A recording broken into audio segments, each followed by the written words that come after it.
given that z equals to s cubed y squared w, make s the subject of the formula.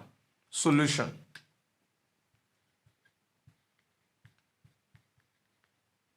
We have z equals to s cubed y squared w.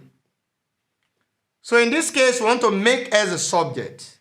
Then the first thing for us to do is to divide both sides by y squared w so that we can have s cubed only at the right.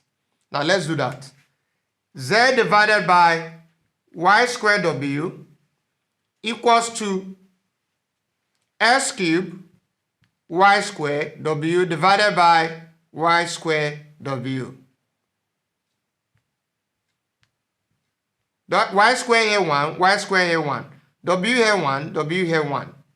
So we now have z divided by y squared w equals to what?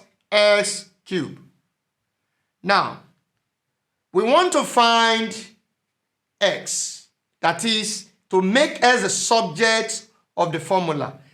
Also, it also means expressing x as a function of z, y, and w only. Now, what do we need to do? Because x here is still carrying 3 as a power. For us to remove power, this is cube. If you have a cube and you are trying to make the base as a power, then it means that we are going to take cube root of both sides. We take the cube root of both sides to remove raised to the power of 3. If you have raised to the power of 2, you are going to take what? Square root of both sides. If you have raised to the power of 4, what will you do? You take fourth root of both sides. But in this case, we have raised to the power of 3. So it means that we are going to take the cube root of both sides. Now, by taking the cube root of both sides, what are we going to have? Cube root of z divided by y squared w equals to cube root of s raised to the power of 3. Now, you can see what we have here. This is cube. This is 3 inside here, and we have 3 as a power. So it means that what we have here returns to what? X. The answer is the base. Once the power here is the same thing as what is inside here, then the base is the answer, which is s.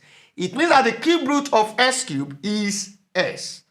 So it equals to cube root of z divided by y squared w. So it means that the final answer is x equals to what? Cube root of z divided by y squared w. That is the solution to the problem. Thank you.